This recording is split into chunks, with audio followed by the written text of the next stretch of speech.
Welcome back to the 6th part of my definitive laser series. In the previous part, we talked about making the laser system work with we talked previously about the timer, which we set up the variables for, but didn't set the timer up for. So in this part, we're going to be going over first setting up the timer. And the second thing we're going to do is, if there's enough time, we're going to also set up the external systems that you can activate the lasers with a button, or the lasers can activate a button or a door for you as well. Let's get straight into it. So once again, most of the work is going to be inside of our handler, and we're going to start off with our timer. So the first thing is the timer is going to be here. This is where the timer is going to be set up. So we're going to move all of this to the side and place it with a bit of extra space here. What we want first is we want a little macro just so we can check whether we want to use our timer. So to check that, we're going to get our duration. We're going to say, are you double equal to 0? If you are, that means we don't want to use, what we'll do is we say, if you're different from 0, that means we use the timer. And so we're going to add a reroute at the end, select both of these, right click, collapse the macro, and we'll say use timer. And so here on true, on our start hitting, we're going to get a branch on true right here. We're going to say if we are not using the timer. So not Boolean here will be called just like this. Now, this is what's going to happen on true. So what we need to do here is we're going to need to make sure that we have a new function, because we don't want to go through the whole calling this every time we finish the timer. We just want to call pretty much the end. That's all that matters. So we're going to make a custom event here, which we'll call CE for custom event, timer finished activate. And this is just going to plug in right there. Nothing else. That's all it's going to do. Now, if we are using the timer, so on false here, we're going to need to start our timer. Now, as I mentioned previously, we do have a reverse timer here, so we want to make sure that this is false because we are going forward. So then we're going to call here our timer, which is going to be a new function we're going to make. So add a reroute here, so we can just select it and create it. So right click, collapse the function, start timer. So right here. And while we're at it, what we'll do is we'll do the same thing on false, or on stop hitting, I keep saying false, but that's the case. So we can copy both of these, because it's exactly the same. And we will drag this in, but the only difference on false, the only difference on false here is we need to make sure this becomes true, because we are reversing the time this time. So this will remain the same. And let's go and first we need to copy this. So actually copy the name, because it doesn't copy the actual name. So we'll just say custom event, paste this in, and we will say deactivate this time. And so once again, this plugs into the for each component, and I'll just move this, I won't move that up. We'll move all of this down, so that'll be easier. There we go. Now we have a bit of space to work with. So let's get that timer started. So for the timer, the first thing we want to do is we want to check if a timer is currently running, because if a timer is running, we want to cancel that timer. So we're going to get our handle here.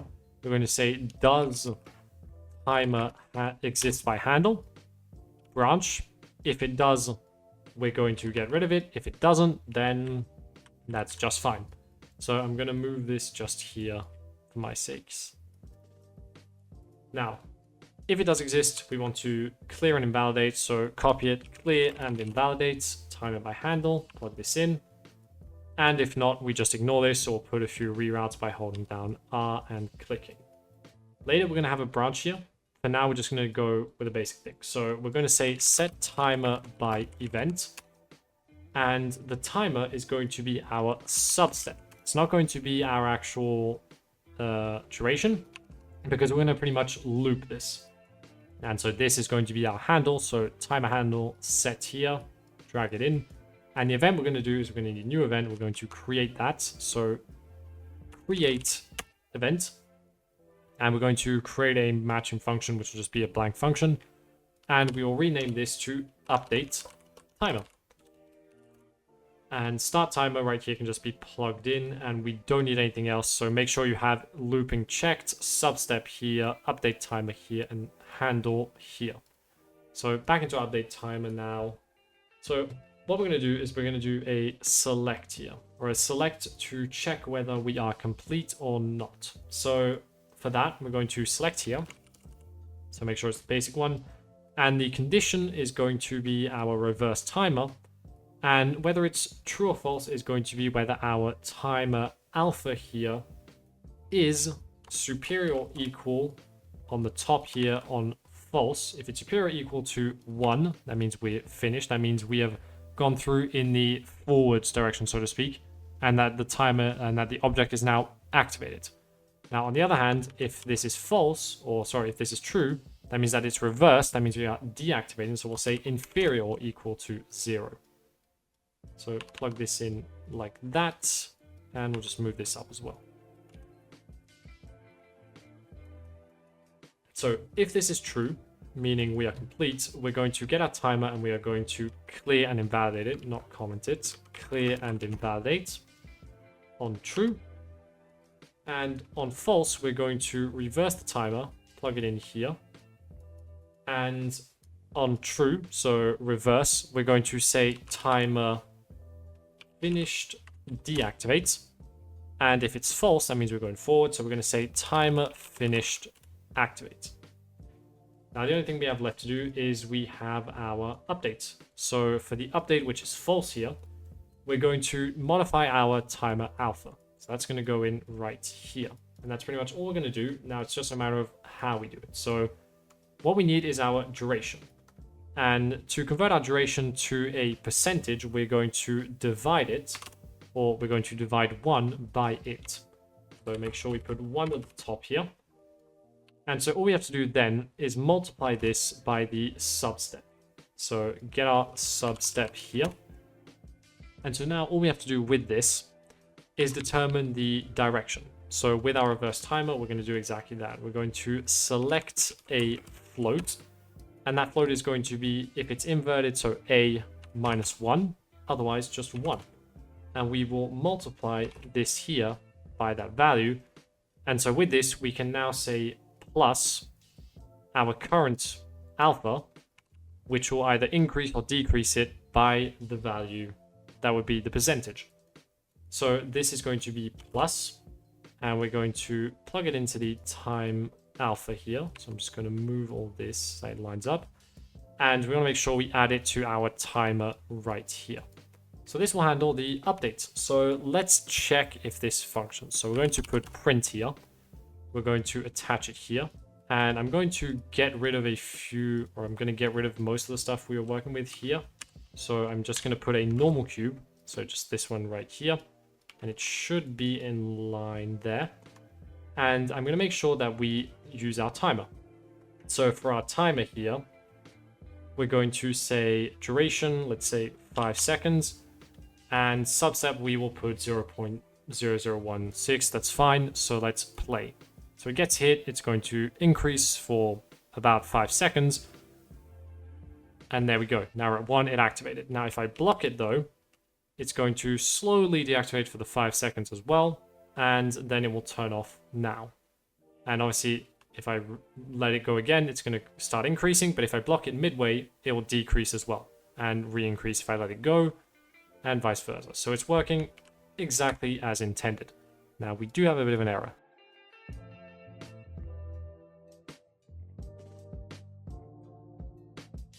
Okay, so an easy solution for this. So I realize it's in our set laser color, the issue.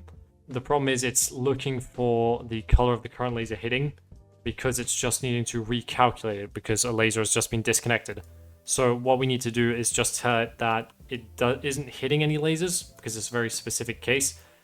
If this isn't the case, then we'll just get our current color. So get current color, and we will just say that our set temp color is current color.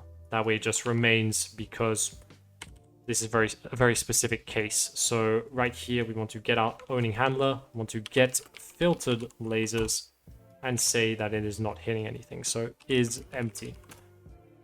So if it is empty, we'll just keep going with the current color. Otherwise, we will change back to this one because we can. So just compile and save and try that again. So we let it hit for its entire second here. Then we remove it. And so here's where the error normally occurs. doesn't occur anymore, keeps the same color, fixed. So I also just noticed something which I completely forgot to test in the last part, so I guess we can do that now as well. Is this right here, we're going to say emitter, and we're going to tell it to be this, and we're going to tell it to override color so that it just does that. And we're going to remove the timer because we just want to do this fast. So right now it makes magenta no matter what.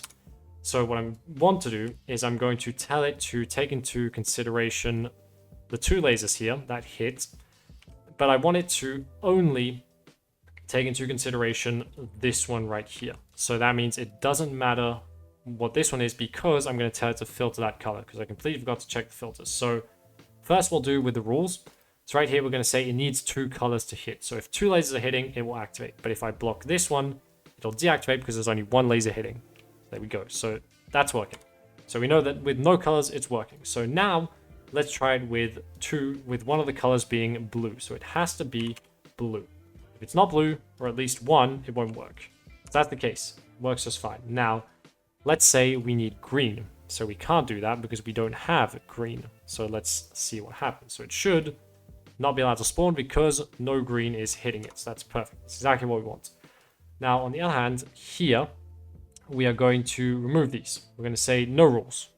But we're going to say that it filters out red. And so now that it filters out red, sorry, I didn't do that correctly, it should still work because blue is still hitting. But if I block the blue one, it deactivates because red is hitting, but red is filtered out. It doesn't matter. So glad to see that I don't have to go and fix everything. That's great. Let's do one last check by saying you don't use red and you don't use blue either. So now it should not activate no matter what. That works exactly as expected and it's perfect. So it's working just fine. So glad we tested that here and it works without any issues. So let's go back here and move this here so we can keep testing the other stuff. I believe now with this all set up, so I don't need these anymore, we can actually look at implementing some event dispatchers here. So I'm going to add an event dispatcher for activate laser, or activate we'll call handler. Activate handler. And another one which we'll be calling deactivate handler. And a final one which we will call update handler. And so the update is the only one where we want a input here because we want to know the alpha. So this will be a new variable. So make sure you set it to float and we'll call it alpha. And so this one, our alpha, will be right here. Instead of this, we will call update handler call and we will plug in our alpha. So timer alpha right here. So there we go. So that now updates the handler. So for our event graph right here, on our deactivate, we're going to call deactivate handler. And the same thing is going to happen here on completed. We're going to say call activate handler. So plug this in right there, compile and save. So now we have event dispatcher set up as well. I believe we have the time, so let's go ahead and set up the external system now as well, so that we can press, for instance, a button to activate the system. So for that, we're going to need two things. We're going to need one, a new actor components. So we're going to look for blueprint, actor components, and it's going to be AC underscore external. And the other thing we're going to need is a new blueprint in our, or a new function in our BPI, so our blueprint interface. So let's just go ahead and open that up as well. And so this one is going to be two functions, pretty much identical. One is going to be called force activation, and it's going to have a Boolean because we want to be able to know if we want to check the conditions. So we're going to say apply conditions. So if this is false, that means we just activate it brute force. Doesn't matter what the conditions are, it goes on. And if that is true, then we still want to check whether it can activate in those conditions. So this will be force deactivation. So just like this. And actually, sorry, just make that smaller. There we go. Lowercase. So there we go. So this is set up. Don't need it anymore. Now let's go into our handler and set these up. So we could do this here, but it's very quickly to become, it very easily becomes messy.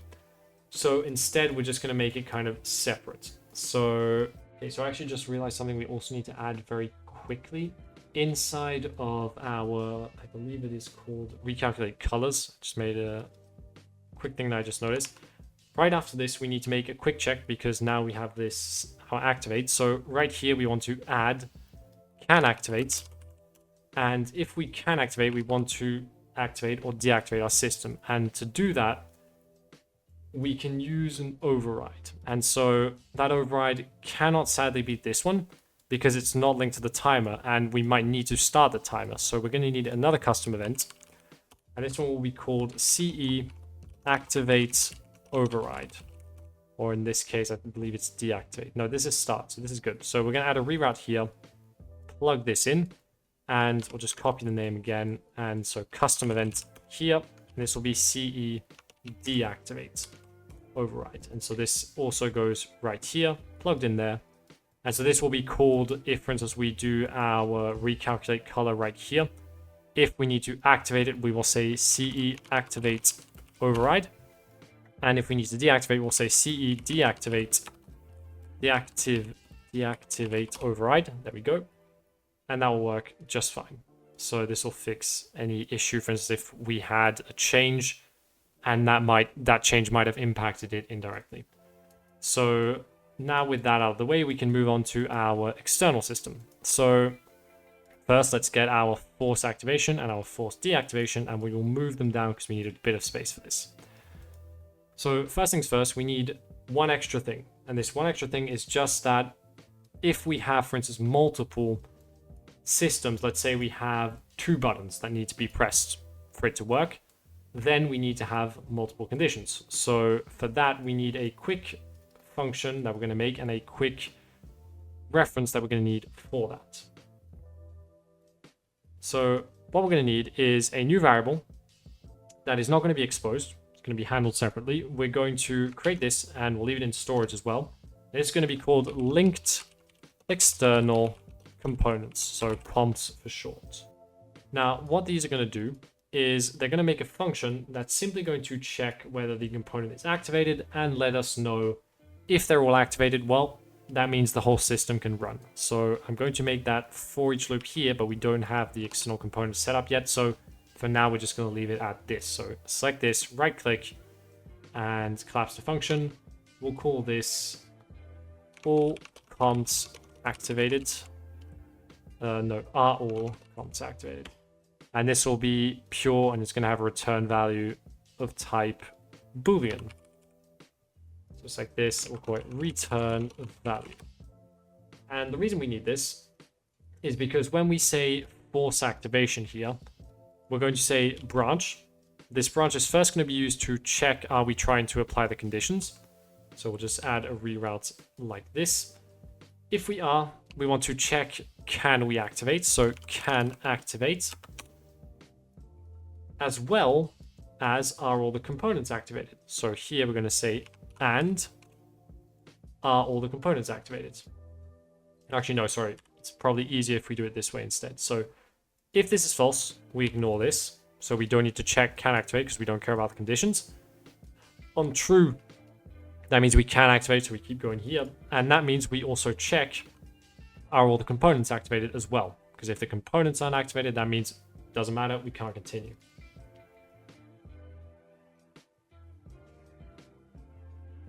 And then next from this point on, we pretty much need to do exactly the same thing as we did above, but with a slight difference. So what we're going to do here is we are going to copy this, all of this pretty much, just this part. We don't need this one. And we are going to paste it right here. And so you're going to get some errors because this is no longer named. So use timer will stay the same. Start timer is going to change. We're going to need a Boolean here. And this is going to be called external timer. And it's going to be false by default, but here we want it to be true because this is the external system. And so instead of start hitting here, we're going to ignore this, and we're going to say force activation. And so that way we ignore everything else. So because we want to set this up to be scalable, we're going to make sure we attach this, even though we won't be using this in the emitter or the bounce, but we're still going to set it up this way so that if you want to do it, you can. So here we will call this CE underscore external. And this time we will say timer activate. So it could be timer complete, but timer activate is fine for now. And we'll just do custom event again, and we'll paste this and we'll say deactivate. Not deactivate, deactivate. And so this will be the same thing once again. We want to copy our stop this time, drag it here to the bottom. And for now, we'll leave it. We'll get to it in a second. We want to make sure this is false here. This is true here. Set this to true as well. Plug the deactivate in right there. And this will be changed, obviously, to our force deactivation as well. Plugged in here. And we're going to set this up in a second. Also, I just realized we also need one other thing here that I messed up. I just forgot. The activate handler needs to also have a reference to our AC handler that is actually changing. So this is going to be the instigator, we'll call it. And we'll just, I believe, copy the signature we can do from activate handler, I think. Can we do that? No, we can't. So we'll just add it anyway manually. So handler, AC handler again, and we'll call this instigator as well. And so by default, we just compile. We're going to get a few errors. Just refresh this node. Get self. For all of them, we just want to do the same thing. So click on them, refresh them, and place self attached. So refresh as well. And plug in self. And that should be all of them, I think. No, this one as well. So refresh and place self as the instigator. Compile, save. Okay. So now let's do this one. The false, the stop hitting. So in the event where we stop or we want to force the deactivation, we're going to do once again the branch to check the conditions. Plug this in. And unlike the previous one, we don't need to check this. And the reason we don't need to check it is because we just deactivated one of them. So that means they're not all active anyway. So it doesn't matter. So we just want to check whether we can not activate. So here on, true, not false. On true, we want to check whether we can still activate. And if we cannot, which is what we want to deactivate it. So we're going to reroute here to make this tidier. And now we're going to attach all of this to this right here. And there we go. So that will do it for setting up the external system inside the handler. Next thing we need to do is set up the actual handler itself, the external actor. So we're just going to change this to AC external. I believe we created. Yep. So change the variable type. Doesn't matter. It's not going to be an issue. Compile. And I think, yeah, it will be a quick issue. We can just disconnect it. It doesn't really matter. And that as well. Compile and save. So let's quickly set up our AC external because there's really not that much to do. So let's start with the variables. I think we'll start with that. So the first thing we want to do is we want to make a thing for invert control. Now, one thing to note about the external is it's the only actor that will not have the handler on it. And the reason for that is because the whole point of the external thing is to make it so that it's connected to a door, for example, and we don't want to have a laser hit that door. We want a laser to hit a target, which will open the door. And so we attach the external system to the door and the handler itself to a target. That way the door is never, because how we set up our system is it only works, lasers only work via the handler. So if there's no handler, that means the lasers can't activate it directly. But with this external system, they will be able to. So we want to make sure we check the eye so that it's visible and can be instance editable. Then we want an array of target actors. And so this is just going to be of type actor. And it's going to be an array. We then want to check if we want to apply the conditions. So this is for what we just called earlier. So apply conditions. This will also be exposed. And the next ones we don't need. So this is going to, or don't need to be exposed, sorry. So this is going to be called isComp activated. And so this will be unchecked there. And we're then going to have one last one, which is called necessary actors.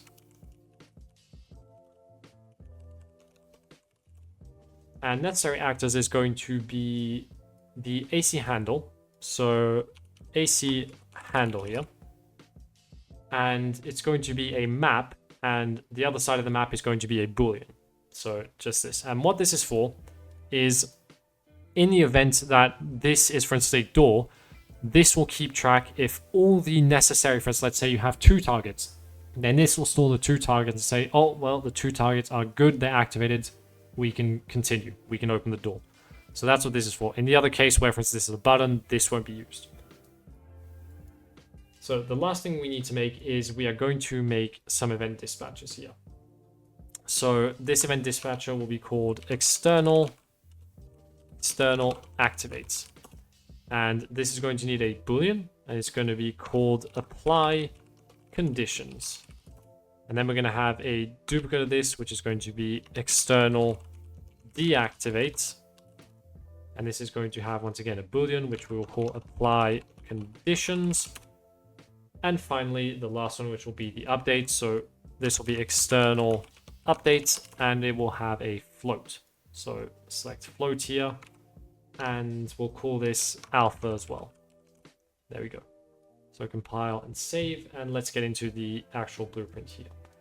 So the first thing, and this is pretty much all we're going to set up in the begin play, is we want to know, are we trying to invert the controls?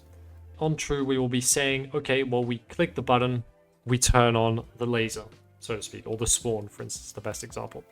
So here, we're going to get our target actor, like this, and we will look for the components. We're going to say get components by class, and we're going to look for our handler, because the handler controls everything else, so we just activate it or set it up.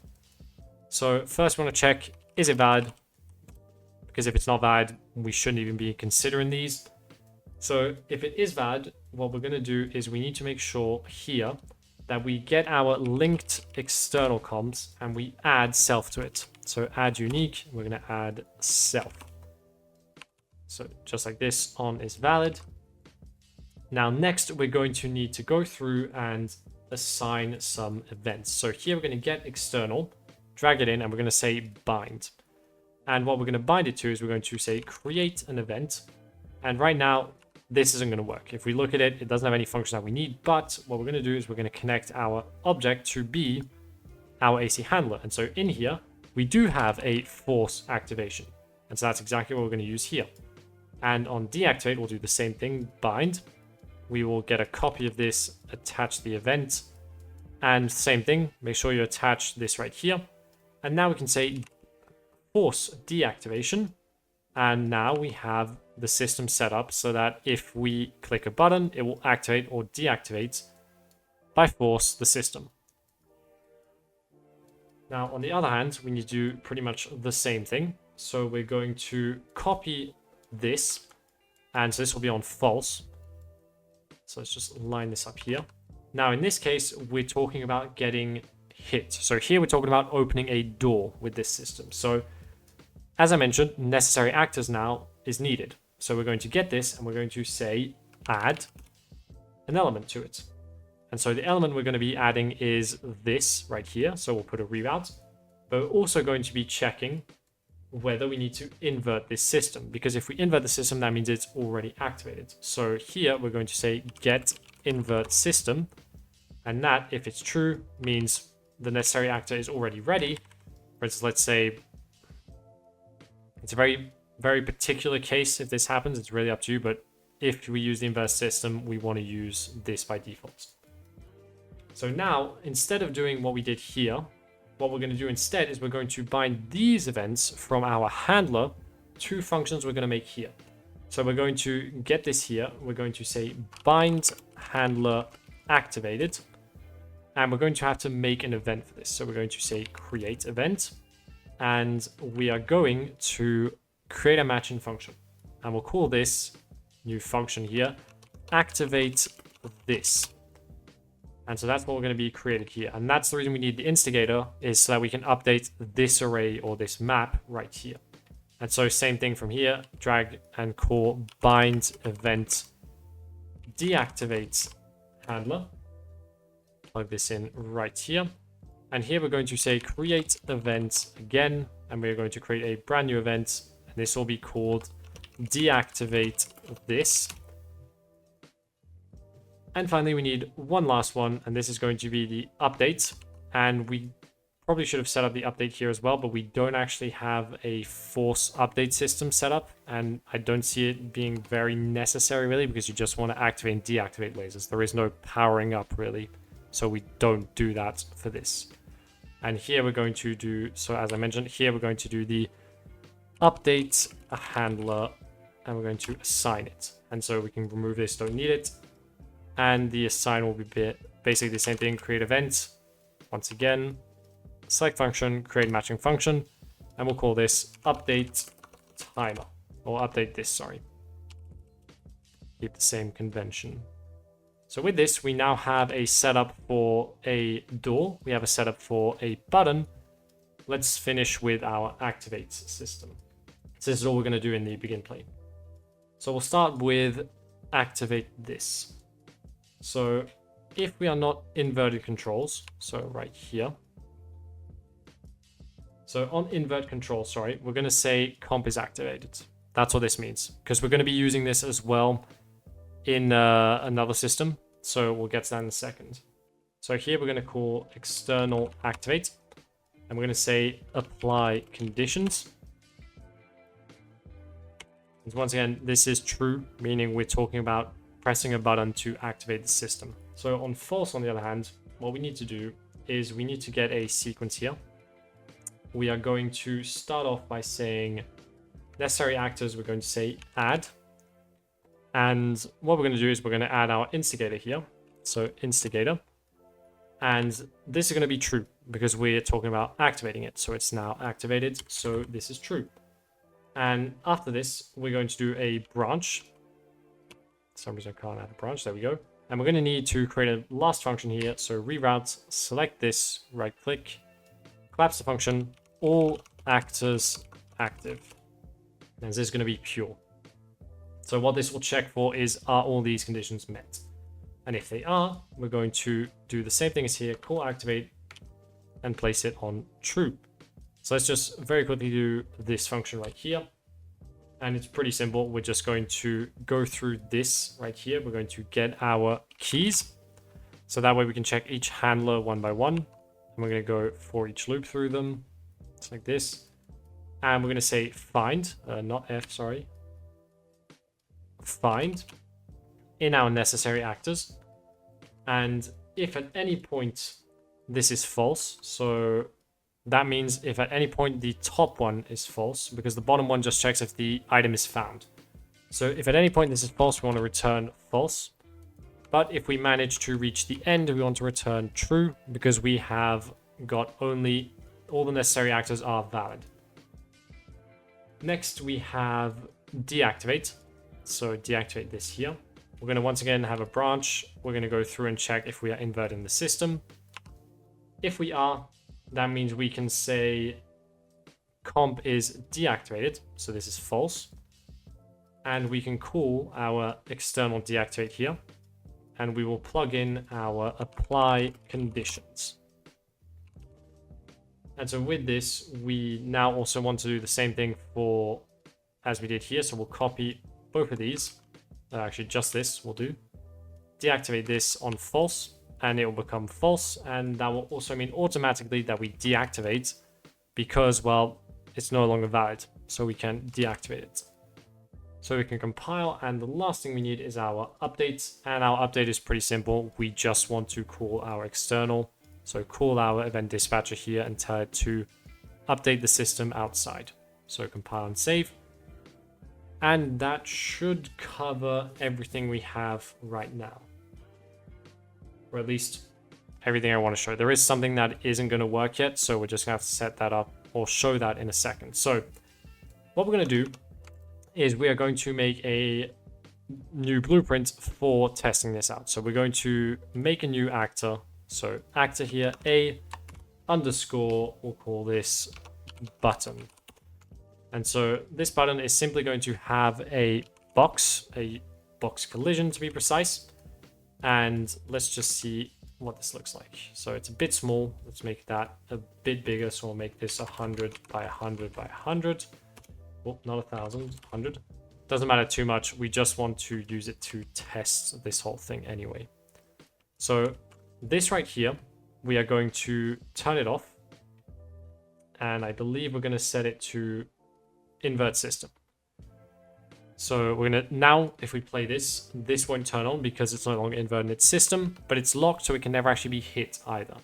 So in our button, we're going to add our external system so that we can actually control that. So with this, we will say we want to invert the system so we can activate it like a button. And we are going to not apply conditions. We don't care, we just want it to activate. And the necessary actors we will control in a second by going into here, selecting our AC external, selecting our target actors, and the target actor is going to be this, our spawn. So now we have our basic system. So now if we interact with this, we don't have that set up, it will activate this. Now to get that to work, we need to tell it how to activate. So to do that in event graph, we're going to get rid of all this, we don't need it. All we have to do is on our AC external, we have to tell it when to call these three.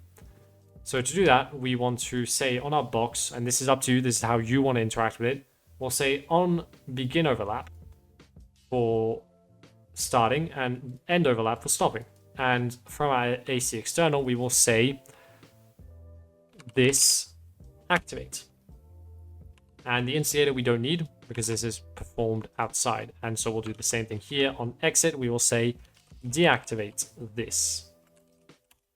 So right here. So now if we walk on it, we activate. If we walk off, we deactivate. So normally, if we walk on it, this should turn on normally. But it doesn't seem to be working. So I'm just going to make sure we can actually see that so that I don't miss it.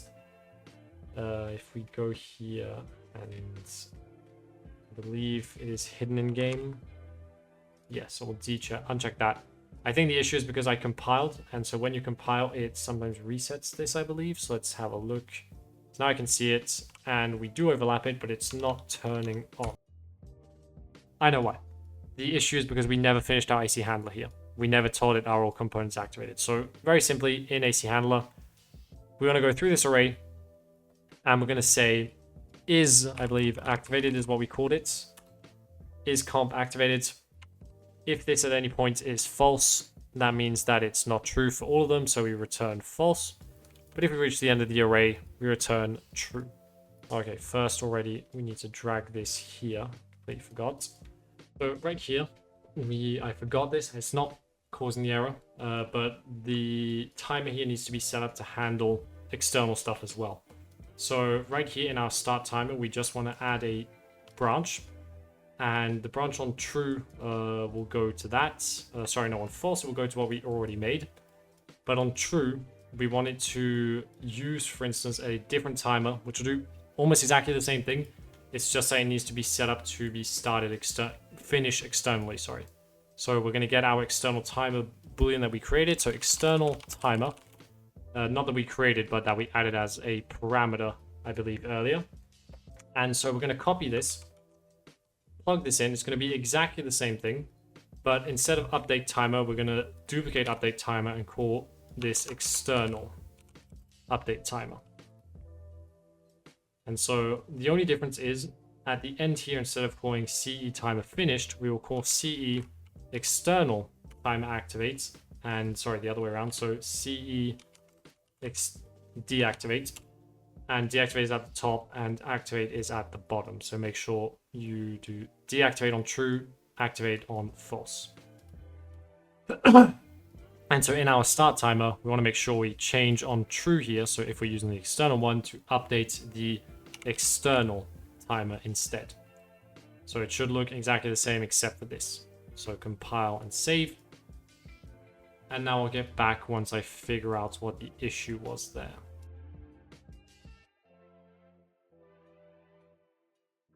My bad, I completely forgot something, and that's we need to call these new functions inside of our AC emitter and our AC reflect as well.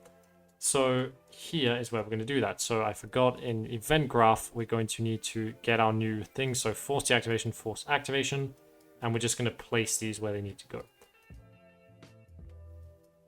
So for force activation, very, very simple. for force activation, it's going to go right here. And we're just going to say branch. If we want to apply the conditions, we'll just go here. If we don't, we want to get our laser color, and we're going to go and skip to here. Now, we still want to make sure that we don't do it if there's already a laser, obviously, but this will be how it gets set up. Now, for force deactivation, it's even simpler. We just want to place it here because conditions don't matter when deactivating in this case. Now, for reflect, we need to do also the same thing. Now, for the event, for reflect, it's a little different. So in our bounce story here, we're going to close this. And what we need to do is one, get our force activate, force deactivate. And what we're going to do instead is we're going to kind of simulate what happens in the handler. So we're going to get owning handler here. And we're going to say get filtered lasers. And we're going to go cycle through these and pretty much activate this system for these lasers. So what we'll do, because we don't have the information needed, is we're going to get our owning handler. So I believe we have get owning handler here. And in the laser, we made a function called get hit by handler. And the main thing we're going to be using is this. We're going to make a function that takes this information. So what we're going to do here is we're just going to grab this. We're going to say fine. And we're going to add a reroute for pretty much all the points here. One there, one there, one there. And so we're going to select both of these nodes, right click, and we're going to say collapse the function. And this function will be called get hit by handler. So we can remove this, and turn this into a pure class. And that's all we need to do. And so this is storing the information needed to start hitting. So if it's found, meaning that the laser is indeed getting hit and the handler is valid, we can say from here, we just want to call start hit. And we'll call this function right here from AC bounce on true. The input will be our array element here, and the value will be the hit information. And so on the other side, we're going to do the same thing on deactivate, but instead, so we just copy this and place it.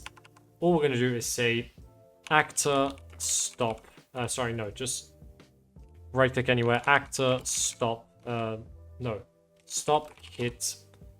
And we're looking for laser stop hitting. And we want to plug in this laser as the input, and this just gets attached right here. So this should fix the issue we were encountering, I believe. So now if we play, it's going to spawn immediately, and the reason for that is just because by default, how Unreal works is it will reset the parameters to how it is in the actual A spawn, which is inverting system. So turn that off, and now it will be deactivated by default. But if we walk here, it activates. If we walk out, it deactivates. So on, off, on, off. Now, currently, how we've set this up is it needs one condition. So right now, if we walk on this, it works. But let's say we want two. So now you have to walk on the second one to get this to work. So we need the same spawn. So both of these two cubes are targeting the same spawn to activate it. So if I walk on one, nothing happens. But if I overlap both, it works. If I stop overlapping one, it doesn't work. But if I overlap both, it works again. So that works. Now, next thing we want to check for is we want to make sure that our system works with, I believe, something we have right now. Although it does work, I'm going to show you a little issue. So right here, we have a functioning system. Let's say it's working just fine. But what if we want this cube to have a button to activate as well? So right here, it's not doing anything because we have its conditions set. So let's remove those. So no filter. Now it will just create the magenta. But let's say we want it to only work if this is activated. So we're going to remove this system. We're going to reset this to be, well, actually, we don't need two anymore. We'll just delete that. And this button here is going to reference this cube. So we're going to change this none into this cube right here. So now it's getting hit and it's working. But if I remove it, it stops working, or at least as it should. If I go on it, it restarts. Now, this does work, but I think it works because we spawn in it. Because if now it hits, it activates, but it shouldn't be activating because the player isn't standing on this button. So right now he's standing on it, it's valid, it deactivates, it understands. But the reason it's doing that is because right there it's getting hit. And when the laser gets hit, it checks whether it can activate. And currently it will say, well, filter lasers isn't empty. There are no conditions, so we can activate. But that's not true. We need to check if our activated components exist and if they need to be taken into consideration here. So we need to make a slight modification to this so that works. There's two modifications we need to make. First one is right here. Because let's say there are no lasers hitting, but it's a spawn. Now, if it's a spawn, we might not want it to activate unless we are stepping on it. Or we might want it to deactivate if we're not hitting it. But by default, it's going to say, well, it's empty, so it shouldn't be activated at all. But that's not specifically the case. We might want that to vary. So the external conditions do need to be added here as well. So what we'll do is we will say, and right here, we're going to have a macro. And that macro is going to check whether we do have something linked. So we are going to get our external comps and we're going to say is not empty. And if it is not empty, that means that there are external components to take into account. So we will right click this and collapse to macro and say is linked. And so in this case, if it is not linked, so not Boolean, but linked, and it is empty, then we can consider it's false. Can't do anything. Nothing to do here. But if it isn't, then we need to check this. And if there are no rules, there is still some rules we need to check. So we're going to move this a bit to the side. We're going to select this. Actually, no, we can do a branch. And we're going to branch and say, if this is linked, so get out is linked here again. If it's linked, we want to check whether all the components are activated. So we have a function for that right here. Are all comps activated? Plug this in on true. Now on false, meaning it is not linked, we simply get to say that it's true because it's just like before we made the change. And so now past this point, if we make it to here, then we have other conditions to take into account. And I'm not sure we need this anymore. Because normally, unless those specific conditions are met by default... Oh no, sorry, I'm wrong. We do need them. We do need to check this. So what we're going to do is we're going to need both of these. So we're just going to copy both of these here. Going to place them here. And what we'll do is not linked, so not Boolean here. And so we're going to make another very quick macro here. And we're going to say if it is not, if this is linked and all the comps are activated, then we will say this is a new macro. So we're going to collapse this to a macro and call this links, and we'll call this, sorry, all links activated. And you're probably wondering, well, why are we doing that? We already have our all comps activated, right? But the reason is because right here, if we just used our all comps activated, as we're going to use it now, because what we're going to say is this true or this true? The reason we have to use this instead is because in this current state, it would go through and say, well, there are no comps, so we complete the array. So it's true. That means that we can activate. But that's not true. That's not the case. Our links aren't activated, so we can't take that into consideration. So if either we have no links, or all the links are activated, meaning they're valid, and all the conditions for the rules have been met, then we can activate, and only then. So this can be copied, and we're going to paste it down here because it is the exact same. So now, if we run that same test we just did earlier, where right now it shouldn't activate because our button isn't on, if we touch the button, it activates, and it deactivates, obviously, when we're no longer there. And if we were to block the laser, normally the same thing would happen as well because the conditions are no longer met as well.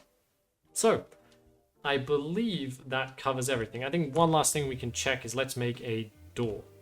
So what we're going to need is we're going to need a target now. So we're going to duplicate this. We're going to call this target.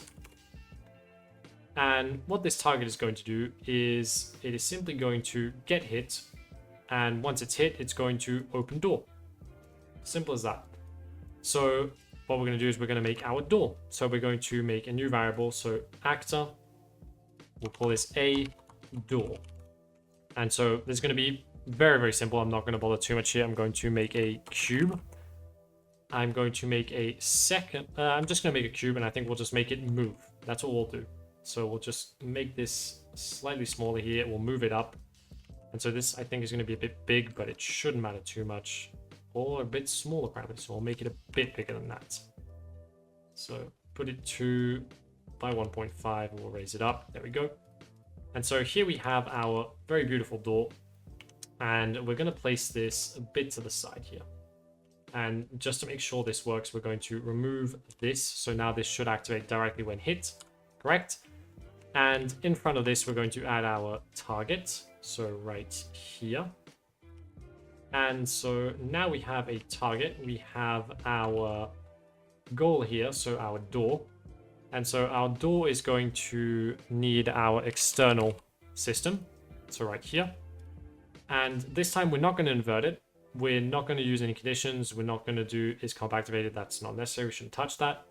And in our event graph, we are simply going to say if external activates, we are going to open the cube or move the cube. So we're going to say set relative location. And this is going to be set, I believe. Right now it's 100. So I'm just going to actually get the second one as well. So deactivated. So look for deactivated. We're going to copy this and I'm going to set relative location to 100 here by default. And we'll put, I think 250 will do for when it's activated. So the next thing is now we have our door. It will activate, it will deactivate. We can put a target here. So our target has our handler and it doesn't need to invert system. It doesn't need to be locked. And it just needs to be blocking, even though even that doesn't really matter too much. So now if this gets hit, this will activate if we set it up. So let's just check first. This is going to get hit and it is emitting. It shouldn't be emitting. It shouldn't have an emitter on it. That's stupid on my part. So our target now does nothing except get hit. Now we could set this up, for instance, to change the color of the material or stuff like that. So let's do that. Why not? So select our AC handler, and as well we have our activate. And here we have our deactivate. So what we're going to do is we are going to say, well, let's get and say set material of our static mesh on activate to be something different. So let's look for our blue. I believe we have solid blue. There we go. And on false, so on deactivate, we will set it back to its default material, which is called default material. So this one right here. So now once it gets hit, it will set itself to the solid blue. And once it stops getting hit, it will become back to what it was before. Back to gray, and back to blue. So all we need to do now is tell our door that this is the one that you want to take into consideration. This is the goal. If that gets hit, that's what we want to activate. So target actors, select the eyedropper, select our target. And now if we go and check, the door is open. If we block it, door gets closed. This changes back to gray. Once again, open, closed. But what about having a second condition? What if you need two lasers to hit? Well, for two lasers to hit first, we need something that splits the lasers. So let's get our break cube again. We will pull it right here in front. And now we should have three, or no, this isn't going to work because it needs to be a white. So emitter will become white. And now we will have our three colors, I believe.